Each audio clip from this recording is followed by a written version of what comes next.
Welcome back to the TCK Diaries. I'm Shira. And I'm Elsie, and if you're new here, we're two third culture kids navigating the weird, wonderful, and sometimes awkward realities of growing up between cultures. In our first episode, we talked about what it really means to be a TCK. But today, we're diving even deeper into something every TCK experiences at some point: culture shock in our own home countries. Yeah, because let's be real, coming home isn't always as simple as it sounds. From unexpected social norms to feeling like a tourist in your own country, we've got some funny, frustrating, and downright weird stories to share. So let's get into it. What happens when you get home doesn't feel like home? So, in our last episode, we forgot to explain what a TCK is, so we will do that right now.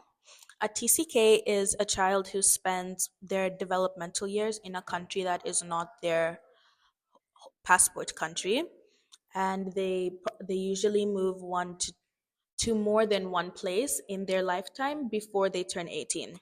Yeah. So let's get into our first questions. So Shira, have you when was the first time you felt culture shock in your home country? I think the first ever time I felt culture shock was when I was 9, 11, and Mm. I saw how the manners were completely different and the people were different, and everything was so different from the French culture. Um, yeah, so I I have completely a question. Was that the first time you had gone back to Israel since you had moved, or no. When I no, it wasn't. Visited for Israel. Um, when I was like 6.5 to visit after I moved back. But I think I was too young and I was yeah? not exposed yet to the French culture. But after a few years, like when I was 9, I think age really does play a yeah, factor a factor definitely. because I also went back for the first time when I was 10, but I only lived there for about 4 months before I went back. So I wasn't really assimilated into the Swiss culture enough to feel disconnected to my own. Yeah. But the second time I went back, which was 3 years later, I really felt the difference and I was like so shocked that everybody had changed. I just felt like it was gonna wait for me. Yeah. Like the world was gonna wait for me to come back. Yeah. So I just felt like totally lost when I came back. Um, a really interesting question is: have you ever felt pressure to act more local in your I country? most definitely have. It's like, what should I do? Should I act like how everybody else is acting, or should I act how I usually act? Should I change my accent, or should I keep the one I have? And it's like, I don't want to feel like I'm very different from everybody else because my accent is like more American. And I don't want to feel like I have to change myself while I'm here. But like, so I just keep going back and forth, or it makes me not even Yeah. want to have interactions with people around me because it's like, oh, they're gonna judge me for my accent, they're gonna judge me for the way I do this or that. So I decide I'd rather not have interactions with Yeah. people. You I think, yeah, you overthink a lot when Yeah. you go back to your home country. Like, how do I act? What do I do? A lot of thoughts. But I have also had the pressure to act more local.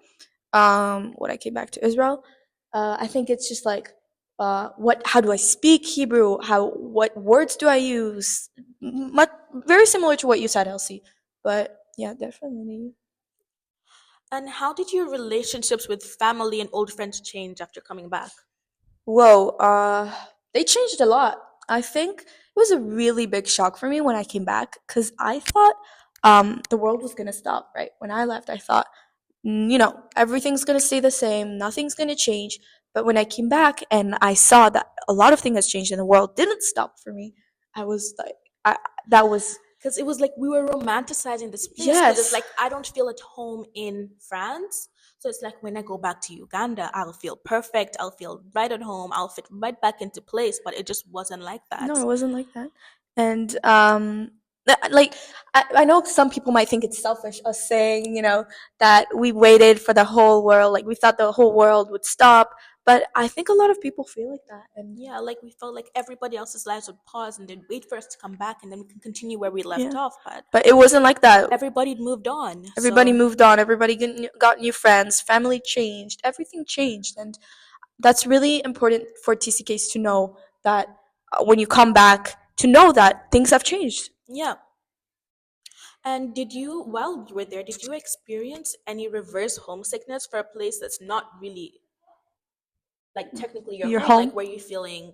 were you longing for France while you were in Israel? Yeah, I think when I'm in Israel for a month or something like that, I really want to go back to France, to go back to the people, to go back to the culture, Yeah. everything like that. But like it also makes I also feel that, but like I feel guilty, because Yeah, like I'm at home. I'm I at should not be home. Why feeling should I like be feeling this. like this? Yeah, yeah. Like, why should I want to go back to a place that I'm not even fully comfortable in yet? Yeah, Or in a place I am comfortable in it yet after a few years? yeah. Um, And if you could give advice to another TCK returning home, what would it be? I would tell them to be emotionally prepared. To be emotionally prepared that things have changed and that's okay. People moved on. Things are going to be completely different. But yeah, Like, you won't have the same friends you had before. You won't have probably as many friends as you had before, because some people took it really hard and personally when you left.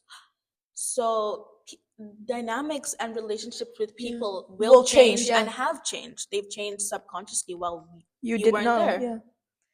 Um, And I would like to say that also with the culture shock, it can be on a more local level.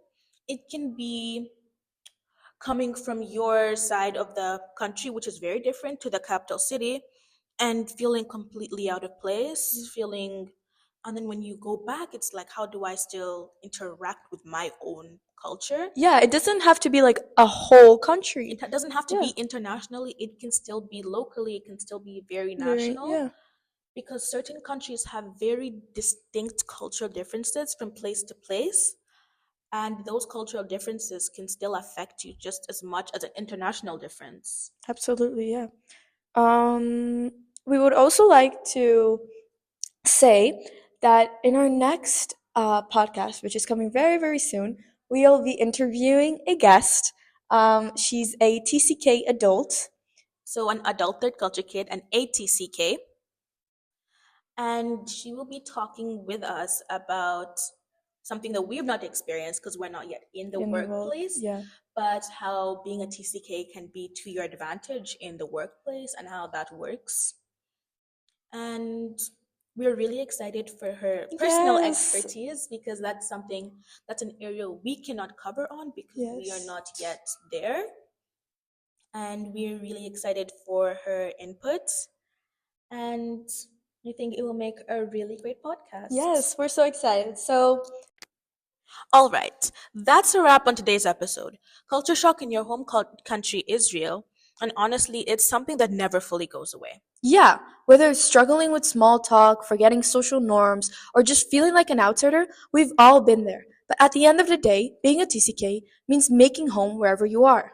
We'd love to hear your experiences. Have you ever felt culture shock in your home country? Comment on our latest posts. And if you like this episode, don't forget to follow the TCK Diaries for more stories, laughs, and deep dives into the TCK life. See you next time.